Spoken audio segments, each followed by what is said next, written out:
अब मरने के लिए तैयार हो जाओ भोलेनाथ। मैं तुम्हें मारूंगा और पार्वती को अपनी पत्नी बनाऊंगा। इसीलिए मैंने यह कड़ा आपसे लिया है। हाँ हाँ हाँ। ऐसा कहकर भस्मागिरी जोर जोर से हंसने लगा। भगवान शिव जी डर गए और अपनी जान बचाने के लिए वहां से भाग निकले। एक बार एक भस्मागिरी नाम का शिव जी का भक्त था। उसने शिव जी के लोक के द्वार के सामने जाकर अपनी शिव जी की साधना करनी शुरू कर दी। भस्मागिरी ने शीर्षासन योग मुद्रा में भगवान शिव जी की साधना करनी प्रारंभ कर दी।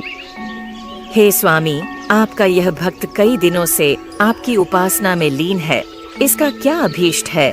उसे संतुष्ट कीजिए भगवान।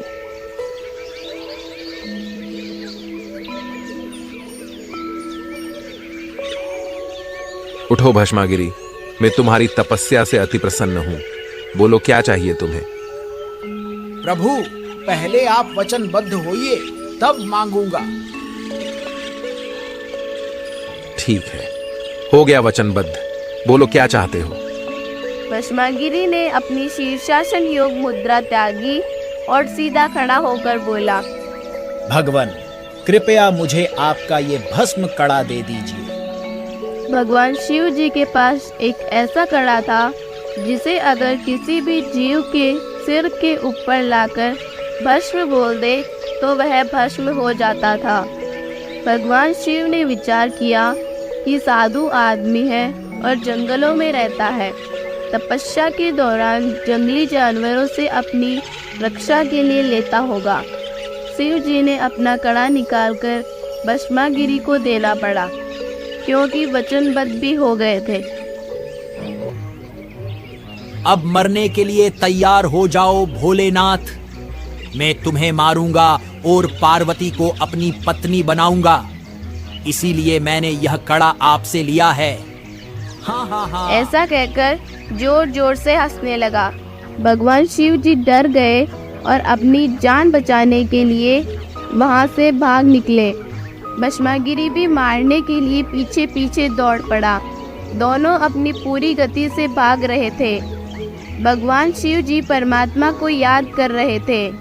पूर्ण परमेश्वर कबीर साहिब जी भगवान शिव जी की जान बचाने के लिए आते हैं। कबीर साहिब जी ने माता पार्वती का रूप बनाया और दोनों के बीच कुछ हटकर खड़े हो गए।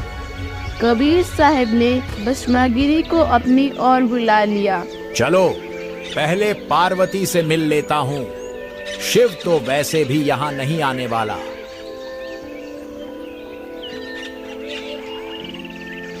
आप तो बड़े चतुर निकले, लेकिन आप मुझे कुछ नृत्य करके दिखाओ ताकि मैं आपसे प्रसन्न हो। क्योंकि जब भी मैं भगवान शिव जी से रुष्ट होती हूँ तो वे मुझे तांडव नृत्य दिखाकर खुश करते हैं। लेकिन मैं तो तपस्वी आदमी हूँ, मुझे नृत्य नहीं आता। मैंने कभी नृत्य नहीं किया। कोई बात नहीं, चलो मैं सिखाती हूँ। विष्णु रूप में विराजमान कबीर साहिब भस्मागिरी को नृत्य सिखाने का नाटक करने लगे। इस दौरान कबीर साहिब ने भस्मागिरी का भस्म कड़े वाला हाथ उसके सिर के ऊपर करवा दिया और कहा, भस्म। इतना कहते ही भस्मागिरी वही भस्म हो गया और कड़ा तथा राख शेष बच गई। परमात्मा ने विष्णु भगवान का रूप बनाया। क्या हुआ भोलेनाथ, कहाँ भागे जा रहे हो? अरे भाग लो विष्णु, भाग लो। कोई विपत्ति आ गई क्या? अरे एक दुष्ट साधक ने मेरा भस्म कड़ा छीन लिया। भोलेनाथ, ये लो तुम्हारा कड़ा।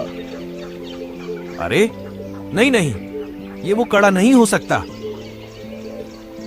अरे भाई, ये वही है और भस्मासुर अब नहीं रहा। क्या? ऐसा कैसे हो सकता है? ये सब कैसे किया आपने? भाई, मैंने पार्वती रूप बनाकर उसे नृत्य का नाटक करवाया और छीन लिया। आजा तुझे उसकी राख दिखाता हूँ। ये देख।